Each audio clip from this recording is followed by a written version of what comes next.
Hello, everybody. How's it going? Let me get rid of this silly music that I was playing so you can hear my beautiful voice, see the beautiful face, enjoy. So, Thursday night live, Minutes of Milo, and welcome to the show. If you're not watching it live, you're missing out. Tune in Monday. You don't want to miss the live show because you can actually comment. Maybe change the direction, change the conversation, add some insight, add some outsides, tell a joke, call up on the phone, join me, join us. How's that hair looking tonight? Sparse? Yeah, yeah, that's it. Sparse. Got the light, halo light going on. Got it turned up a little bit so you can see the beauty in my eyes. So I'd like to explain, if you're wondering why, where is it now 2.0? So Monday, if you saw that fiasco, if you tried to watch it, then you'll understand. Even though at the end I tried to tell everybody, I'm going to cut this off and we'll be back Thursday. It looked bad when I was recording it because the phone would go lost connection and I could hit the button and say reconnect. And then it would, hey, Craig. So when I'd hit the button to say reconnect on the phone, it would just start showing my face again. And I thought, well, I was recording. Then I had a terrible mess up on the channel here. There was like 6 of the pending show titles. When I finally got rid of those and whittled it down to the one that I actually recorded and started watching it just to see how bad it was, man, it was terrible. I mean, my face froze and some of the most awkward looking positions. I mean, you don't think about the kind of facial expressions you make until just at random it takes and freezes it like in a snapshot of gooey goodness. It's stupid how bad that was. Thought about taking it down, but I started out this thing saying if it was good or if it was bad, it was still going to be out there. Is that the proper way to do it? Probably not.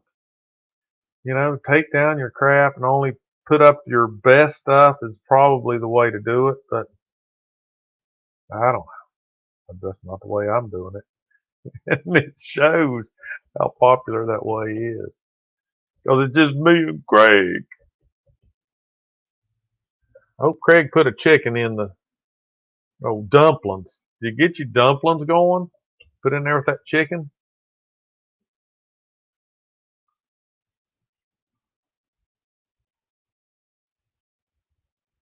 I bet you did. Biscuit dough dumplings. Or was he going to do that tomorrow? Or are you going to do it tonight, put them in tonight, and then have it for breakfast? Can't remember what you said you were going to do. So Monday I tried to do this. Where is it now? And the premise of this show is I did, and they were great. So you've already made the chicken and dumplings and had some of it? Is that what you're telling me in your Instapot?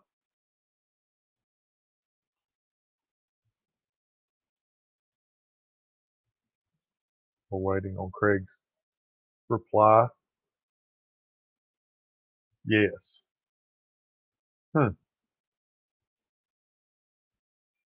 So Craig has an Instapot and he uses it. But at lunch today, somebody was saying they have an Instapot and they bought it. I hope they bought it. Said they bought it. Gotta believe it. But they've used it like once. And now, there's Clell. Howdy. And now they don't use the Instapot sitting in the shelf. So that's the premise of my show tonight. And if you're watching it after it's live, I appreciate you. Like, subscribe to the channel. I think at one point I said I have 97 subscribers, which I guess was a fantasy dream that I had. I've got 94. Let's try to get to 100. So tell your friends, bully somebody. Don't bully somebody. Pay somebody. Don't take their lunch money. Give them lunch money to subscribe, and I'll back you up. I'll get you later. When I win, oh yeah, when I win the Mega Millions. By the way, buy tickets tomorrow. I think Craig's at Tuesdays and Fridays. Do this Mega Billions. That's right, Mega Billions. It's what we all need.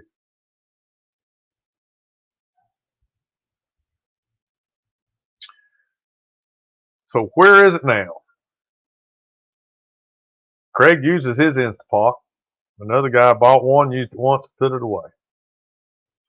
So, like, if you watched my first rendition of this, I've got some things, and you didn't hear it. I watched it just to see what you could hear, but you couldn't hear.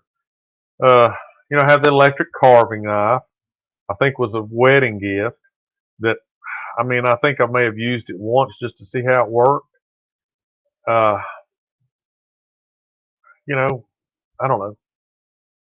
It's just not, no, it's not me. I guess it's cool. Well, I don't even know where mine is. If you know it's on a shelf somewhere, then maybe I ought to break it out. This Thanksgiving, make it a point to break out that electric slicing knife, carve it up. Can't remember one of the other things. The thing that didn't come through, I think, on the show Monday was my daughters. They wanted to be, juicers. Okay. So, it takes a lot of vegetables. Like if you're going to make celery juice, it takes a lot of celery to make a cup of juice. And this thing was awesome. Huge thing. It squishes it, chopped it, squished it, chopped it, squashed it, twisted it, did all that. Pulp goes one way, juice goes the other. You just put your glass under it, man, it just fills it up. When they were home, set on the counter. Suction cup, because this thing's huge. It's got this big old motor in there. Could you imagine chopping up stuff and then squeezing it to the point where you can get lots of juice out of it and making semi-dry pulp out of it? So they'd use it every once, and then they started using it more for smoothies. Man, you throw your frozen vegetables in there, you throw your peanut butter in there, you throw some water in that thing and crank it up, and they look good. But like everything else, it's just so hard to clean. There's so many moving parts. Well, not many moving parts, but you got your tub, you got your blades, you got your thing that you squish down, you got your drain spout, you got all that.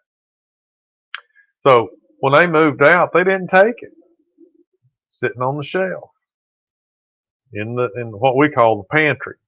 And it is a pantry. You open the door, regular door, and there's food and chips and a juicer in there. And I was telling the story. I have I think you might call it a sandwich press. And some of this came through, and I think this is when I started. I did. Either the internet or the internet started screwing up. But I had a George Foreman. I used to cook on it all the time. It was a little one. So you could put 2 hamburgers in there, and it was slanted, and you clamshelled it down, and it cooked them on both sides, and the grease ran out. And then you'd catch it in the tub, and you could drink the grease straight up. Well, once it cooled a little bit. If you let it cool too much, then you had to get a spoon and, scrape it out. But anyway, So we like it so much, we bought this big, it's like a big sandwich press, and you could change the griddles from the wavy ones to the flat ones. And depending on the knobs, you can make it heat the top and the bottom or just the bottom. So you could use it like for cooking pancakes on the bottom, and flipping them. Or if you were crazy, you could put your pancake and slam the lid on it and cook both sides at once. Had the larger version of it. I also had the girlfriend griddle. How long ago did you have that girlfriend griddle? Oh, George Foreman griddle, the GF griddle. Okay, I see your comment now. He had the GF griddle, George Foreman, not the girlfriend griddle. Something totally different. Totally different. So this one, and the reason I call it a press, if you got to see the other show, was it was a clamshell like that. But if you put a sandwich in there, like a panini or something like, you're making a double-decker sandwich, and you want it toasted, then it was hinged in the back, and you'd sit that down, and then the back would pop up a little bit, and it would press down on it squarely. Not like trying to shoot, just wedge it. It would sit down on it square. So that we like it, but it's so cumbersome. Like I was talking about the other show, you got the griddles, you can flip them over, so you have to pop those loose and clean them all. They're non-stick, all that stuff. But you still have to clean it and have to wipe the machine down. Then it's heavy because it's kind of large. And you have to store it, and then every time you get it out, that kind of stuff. So where's it? Sitting on the shelf in the pantry next to the juicer. And I've learned you buy all these things like slicers and dicers, man. You get those ones. I've got those, and they serve a pretty specific purpose. So I've got a couple of vegetable slicers, and one of them is just you put your vegetables like in this cup, and then there's a cover over it, and then there's a plunger in this top part. And when you hit the plunger, a wavy piece of metal comes down like a blade and just chunks this thing. So you can just sit there and go bonk, bonk on top of that, and it just cuts up the vegetables. And then when you get that chopped up, you dump it out. You put your onions in there. You put your red peppers in there. You put your lettuce in there. And it just bonk, bonk, bonk, bonk, bonk, bonk, bonk, and it chops it up. No food processing, no spinning blades and anything like that. So it's really good for making, like if you're going to make a house salad, or if you're going to make, chop up some tomatoes, because it's all contained in a cup. And you could dice your tomatoes and you'd still have the juice. Or, if you were going to make peppers for your pizza, and you're wanting a little squares, you could do it that way. It was great. But it's only for small things, So then, of course, you got a regular food processor, and it's bigger. You can throw whole stuffs down in there and chop it up into a big old thing. Then you got to clean it. Where the hand chopper is, no idea. Then I had another one. You know what a cheese grater is, right? So this thing, it's white, and it's like a slide, and it's so big that not like it's a certain size, and it's got a handle that converts to like a leg, so you can hold it in your hand. Where is it? You can hold it in your hand, or you can sit it down on the table, and it makes a little slope. But in the center of it are some pop out blades. So you can put in a flat blade that when you slice it, it makes things certain size, and you put in another piece and it makes it thicker. Then you can change the blade and it looks like a little shark fin sticking up. So when you slide like potatoes over it, it makes fries. And you slide it and you slide it and you slide it. And then when it gets like the potato gets small and you don't want to cut your fingers, it's got a handle, it's got a bunch of spikes on it. You slam that into the potato and you slide and slide and slide and slide till it's all cut up. Mandolin slicer? I don't know. Let me look at that. Let's look at mandolinian slicer.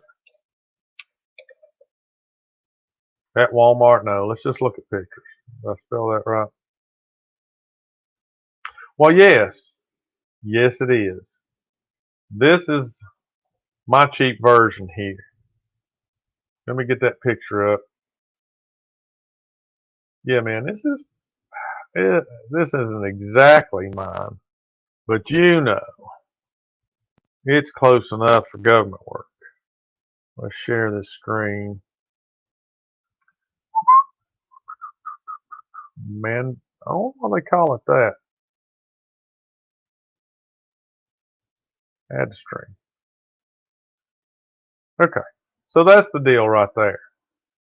It's $13.97. So in this area right here, it's got that. This is a permanent blade, and then these are little shark fin blades. And this is the handle. As you slide your potato across it, of course, it slices it into little shark fins. Then, it cuts them a certain depth. And this was one that looked like teeny weeny ones. Safe and easy to use. Yes, well, no and yes. It's easy, but it is not necessarily safe. Because if you don't start using, oh look, magnified that. If you don't start using this handle at the right time, then this bad boy will get you. It will get you. And when you're washing it, it will get you. Be very careful. But comfortable grip handle and finger guard. Yeah, you're not supposed to be able to get your fingers in there. But see, she's sliding that potato. I wish it showed you what they look like when they're, oh, where we go? She did carrots. See the string carrots? Imagine those are potato fries. And then the cucumbers, all that kind of stuff. So now that's pretty cool. And there's the handle that you can hold on to. And these little ridges, so you can put it on top of a bowl. So you've got a bowl that's a certain size. You just sit that thing on top of it, and as you whack it back and forth, it just drops right into the bowl. It is pretty cool, but you got to be careful with it. Okay? So I like this guy. But man, can you do the same thing with a knife? Yeah, I mean you can. Can you cut, cucumber slices? If you're really good with a knife, yeah, you can cut them the same size, thickness, because that's part of the problem with like cooking something. The size should be pretty close to being uniformed so that they all cook at the same rate. So if you're good and practice with a knife, you can do good things with a knife and you only have one thing to wash. But if you're not, then you buy something like this and then you have several pieces to wash. And then you gotta have a place to store it. Because a knife, man, you just put it on the, I wouldn't put it in the drawer, but you know what I mean. You can have these magnetic holders. You can have the wooden block that you put them in and all that kind of stuff. So, those are, I don't know, have one of those. There's one that stands up. That's pretty cool. Let's see. I called it a sandwich. A sandwich press.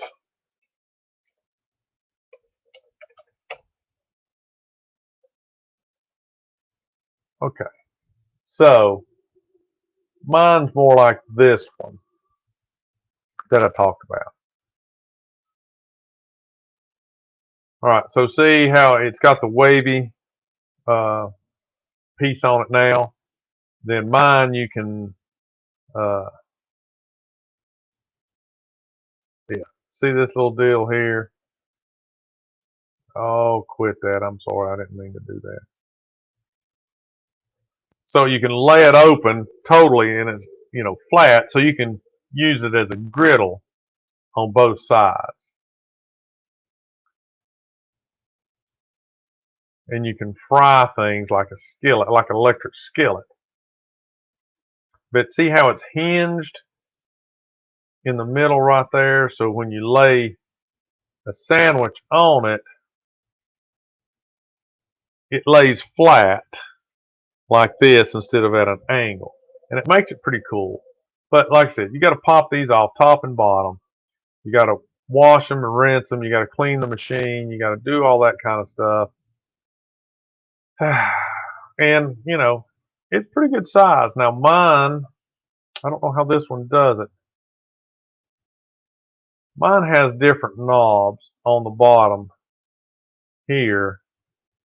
So you can choose your temperature. You can choose whether or not it does the top or the bottom or both. That's pretty cool. And like I said, this was like the mini George Foreman type thing that I had. Yeah, it was pretty cool, but I used a lot of it, and you didn't take the griddle part out of that. You just kind of were really careful about washing it. Craig says a good knife set or a must, and yeah, I think you need a good knife set, but I think you would benefit from going to, I'd say it, go into a class, have a good instructor there that can show you the proper way to use knives and to make cuts and to practice so that you can cut safely slices that are pretty much uniformed and do a good job with it. Now, can you practice at home? Sure, but I think it might be fun to take a cooking class and try to learn some skills and have a good knife set.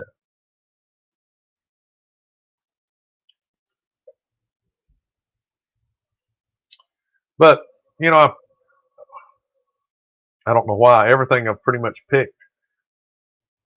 talked about here was kitchen things. I've got other things.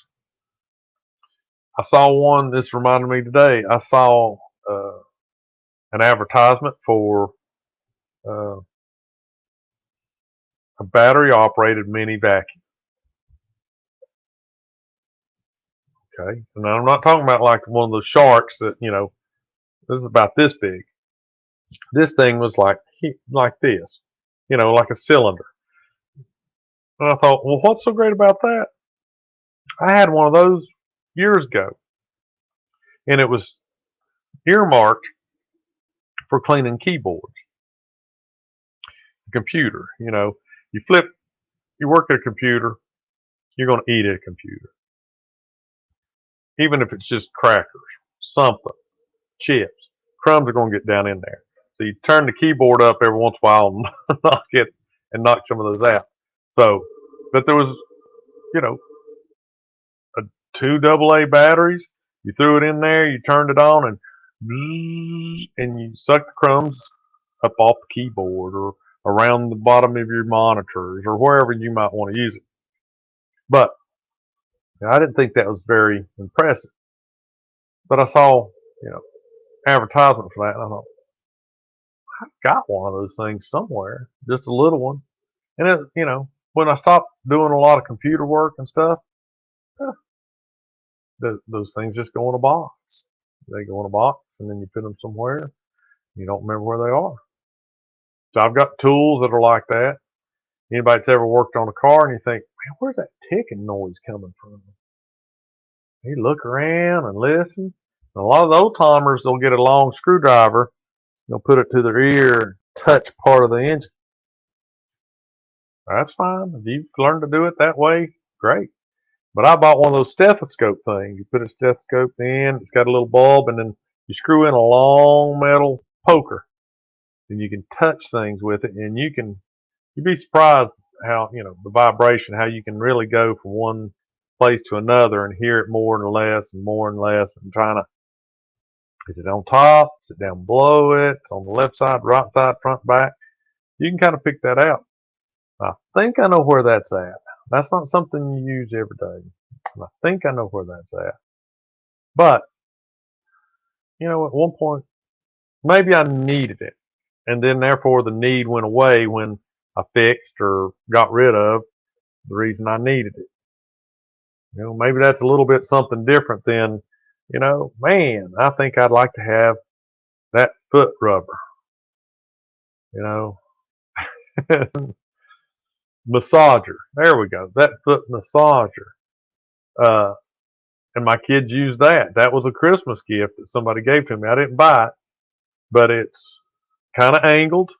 You plugged it into the wall, and the circles spin, and inside the circles were three balls. So as the circles went around, the balls rolled, and then you could turn on the heat, which I think was just light bulbs underneath the circles that then heated, I don't even know if they're metal balls. I don't know where that thing is. But you could get, they would turn like that, or turn one way the other way, or they'd turn different speeds, that kind of stuff. But you could turn it on and put your feet on top of it, and it would roll around on your, the heel, the balls of your feet. You can move your feet around. And it wasn't bad, but, after a while, you think, it makes a lot of noise. You have to turn the TV up to hear over it. And it's going, and then you put your feet on it too much. You think, man, it's hitting that spot. I want to rub it harder, and it would put your foot down on it harder, and it would stop it. It's not a torque machine. It wasn't very torquey. So you let up and then so yeah, those kind of things you just buy, you use it a couple of times. And where is that? Like that huge socket that you need one time to get that axle nut off. Just that one, I needed it. You go and spend $12 on a socket to get that axle nut off. You get to do what you want to do. You put the socket somewhere, and 2 years later you're thinking, I bet you I could use that for this. I wonder where I put that. If you've got a good toolbox, and that's where it's at. If you've got a small toolbox, it takes up a lot of room. You got to go somewhere else. Where did I put that? Put that in the shoebox? Is that under the bed? Is that in the pantry? Where is that?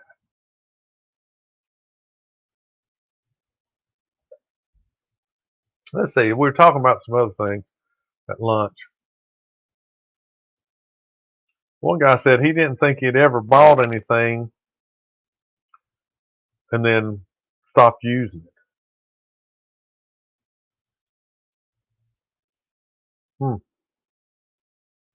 I wonder where he's at tonight. He's out working on, well, no, it's dark now. He wouldn't be working on his camper now. But that's what I thought. Because like it started with Freddie, a guy at work. We talked about a soda stream. And he used to have one. If you watch that show, the first of it came out fine. So he had one, and a piece broke, and he couldn't find a replacement piece. And so he kind of pushed it to the side. And now he doesn't know where it's at. But, soda streams I think would be cool. Just like everything else. Man, that'd be cool. And you buy the Mountain Dew flavor, you buy the root beer flavor, you buy the Sprite flavor, and you put in the CO2 cartridges. I assume that's the way it works. And you make you a little bottle of your flavored Mountain Dew. Maybe you can make, carbonated Kool-Aid. I suggested carbonated coffee. I mean, you could probably do all that kind of stuff. But when the novelty wears off, I don't know. just like water bottles. You used to get water bottles that the center. Now, I don't have one, but I think I bought somebody one for a Christmas gift. They have the water bottle. Then when you pull the cap off, there's a freezable ice, I don't know, stick, what you'd call it. So you could freeze that part. And then when you put your liquid in there and you put the cap on, screwed it down, it was like having a reusable ice cube that went all the way to the bottom of the. That's a pretty good idea. I mean, Kool-Aid or water, whatever, But how long did it stay cold? Then you got to freeze it, wash it, and freeze it. Then you got to remember to get it out. And yeah, there you go. So people, like, why do I have that when I've got an ice maker? I can just like throw some ice cubes down this big old stainless steel mug now, put my stuff in there, slap a top on it, and I don't have to worry about freezing it. My ice maker just makes ice all the time. So there you have those things. I've got a cabinet full of water bottles, all kinds of different water bottles.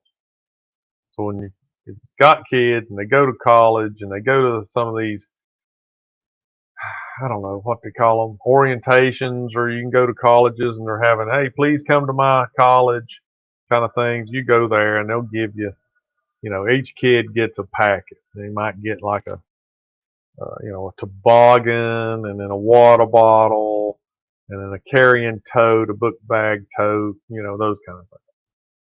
So we've got several of those.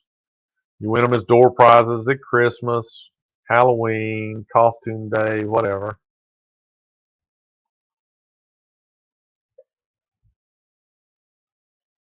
So there you have it. Where is it now? What did you do with that carving knife? Whatever happened to that food slicer and dicer? Your juicer, where is that thing? Do you think you could like squeeze potato juice out of it and make your own vodka? Now you're searching everywhere for it. Dehydrator. I know where mine's at, but it's been a long time. Why? Because meat's expensive. You get the cheap cut, you get cheap jerky. So, doing bananas, same kind of deal. Got to buy the bananas, man. Then you got to slice it.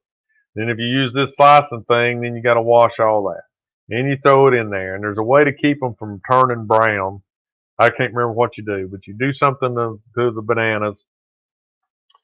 You throw them in there before they turn, so they won't turn brown. Then you dehydrate them. Then you take them out. You got to package them. This is why people buy stuff. It's like, man, I had to go through all that, and now I've got to, yeah, I see it a couple of times a year. Craig says he's got one used a couple of times a year. Yeah, you got to try stuff like my deep fryer experiments. What could you dehydrate? You ever dehydrated a tomato? Why not? What would it be like? Cucumbers, carrots? They probably wouldn't be very good. Some stuff like that. But if you had access to different cuts of meat, they make turkey jerky, chicken jerky, squirrel jerky, groundhog jerky. See, now we're getting into it. We could do a video on groundhog jerky. Roadkill groundhog jerky. Possum flavored. Yeah, buddy. You can dehydrate anything you want. Let's freeze dry something. Those instant coffee commercials? Freeze dry Nescafe granular coffees. Just add water. It's the same thing the astronauts drink on the moon. Freeze dried. I wonder what the difference is between freeze-dried and dehydrated is.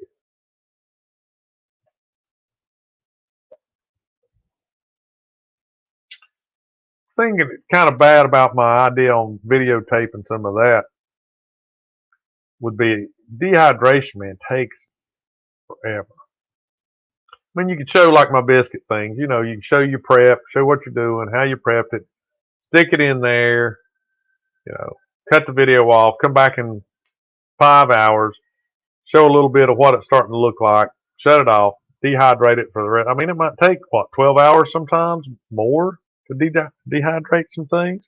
Make jerky or, you know, banana chips or something like that. And then show, you know, the end product. But when I was going through a health kick, I bought one of those meat sausage makers. And the idea was that you could take hamburger and what do they call it? Put in fillers, but not necessarily fillers. But you know, hamburgers expensive, and I know Craig won't like it, but tofu, you know, is a filler and it adds certain, not necessarily flavors, because tofu is not supposed to be flavored, but it adds proteins and things. And you could take a pound of hamburger and some, you know, a certain amount, however the ratio was, of tofu, stick it in there, run it through a sausage maker, and make, you know, ground beef and make hamburgers, or use it in spaghetti sauce or whatever, and your hamburger would go further. And I never tried it, but you know, you can make like turkey burger stuff, grind it in there, put your spices in it, mix it up, grind it through that, and have, you know, patties, turkey burgers mixed with chicken, and grind it all up. I think that stuff would be interesting. What kind of meat could you manufacture with one of those grinders? You know, of course, it's not going to come out like a steak. You'd have to eat it in hamburgers, or you know, what else? Like hamburger helper, noodles and sauce, and you know, like casserole kind of deal. But you know, you can take a more expensive ground round something, mix it with some tofu, throw in a little bit of chicken, keep the protein level up, change the taste a little bit, and make the ground beef go further. Was kind of my idea. So I bought one of those, bought the different pieces you put on the front, never used it. Never used it. I know where it's at, but I never used it. Craig likes iron skillets. I like iron skillets. But how many iron skillets do you need, Craig? I've got little ones. I've got a bigger, a couple of medium, small to medium size. Then I've got a big one that you cook like cornbread in. And that's all I've got. But I hardly ever use them. When I'm frying stuff, I'll use it. Like if I'm going to cook a burrito with chopped onions and peppers and all that kind of stuff, I got to use an iron skillet. Throw some. My wife don't let me cook a lot of spicy stuff because you know you chop up a jalapeno and throw it in there to fry it up. Next thing you know, everybody's running out of the house because the jalapenos, you know, has become airborne, and now everybody's eyes are watering, their nose is running, they're sneezing everywhere, and they're running out of the house because they're on fire. So yeah, you do that a couple of times, you learn not to really fry jalapenos too much. But that was the idea of where is it now? Things you buy, things you use for a little while, and then it's like, oh, man, that's a lot of trouble. Maybe I ought to just chop that up with a butter knife. I've got knives. They're not good knives, but they're knives. Big knives, little knives. You know what I cut everything with? A serrated steak knife. If you ever looked at my, I don't know how much I show you on my cooking videos. I'm chopping up like French fries or something like that, but it's always just a serrated steak knife. Now, if I cut a watermelon, I use a big old steak knife, a big old, what I would call a butcher knife. Why? I don't know. You can cut a watermelon with a steak knife. Just, I just reach over there, grab that steak knife, and saw it right through whatever it is. Go on with my business. Go on with my business. It says he's got about 7. He uses 4 of them. Each one has a single task. And that's true, especially if you do something that changes the seasoning of the, like if you were to cook spicy jalapeno stuff. And that I usually do it in whatever I'm going to cook for a burrito. Then the jalapeno will linger in that pan. So the next morning or 2 days later, you get up and you cook eggs and bacon in that pan, in that cast iron skillet. You're going to get a little bit of the jalapeno. And only after a little while does it work its way out. So if you have enough and you do certain types of cooking, then yeah, you would benefit from maybe frying all your fish in one. Yeah, you never wash them, just wipe them out. Yep. The only thing I've ever done, I've let some get stuff stuck on them. I'll take a little water, never water or soap. I'll take a little water, start heating the pan up, put a little bit of water in there, and just when it starts to boil the water, you dump the water out, and you can scrape out, like if it's chicken or something, something that's stuck to it, because not all mine are seasoned the way they should be, and I've never go back and re-season them. But that boiling that little bit of water in them, toss it out, get that stuff out, and then I always use, I'm sure you probably use real fat. I use Crisco. All mine are wiped down on the inside with some Crisco before but right now they're stored in the oven because I just don't have any other place to put them. But that's the only time I really will let water get in one. If I get something stuck on it, not paying attention, and it sticks to it or something, I'll do that. Boil it a little bit of water and then wipe it down with Crisco.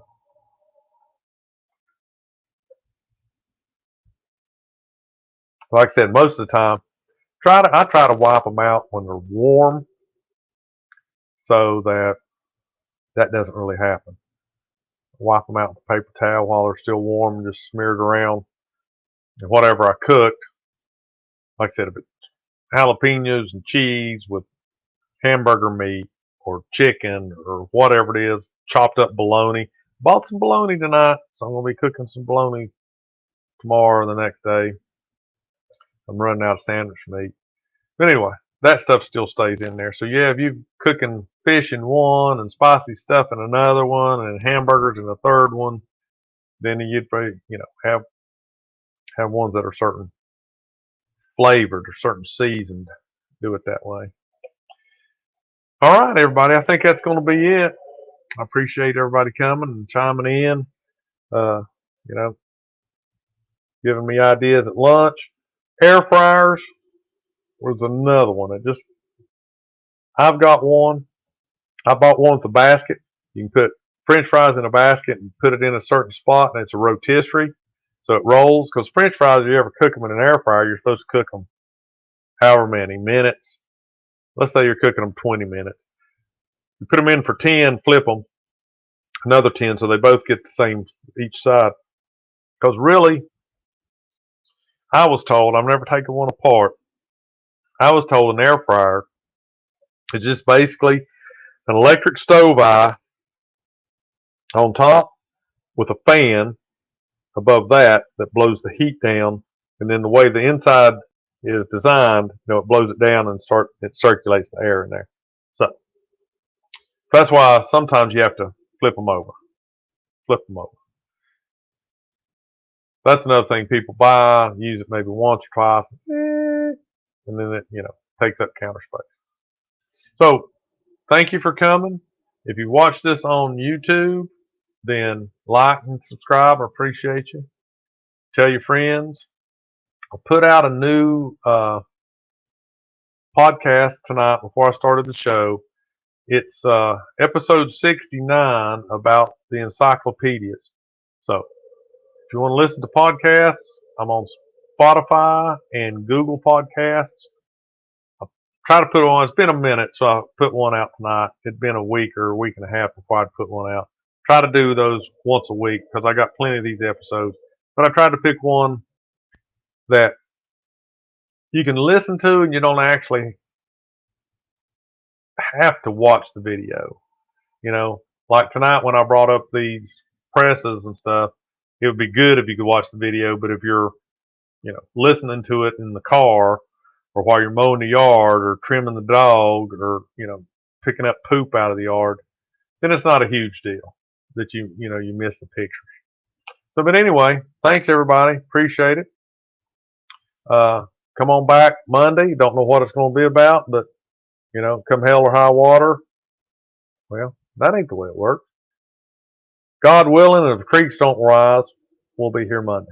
Bye. See you later.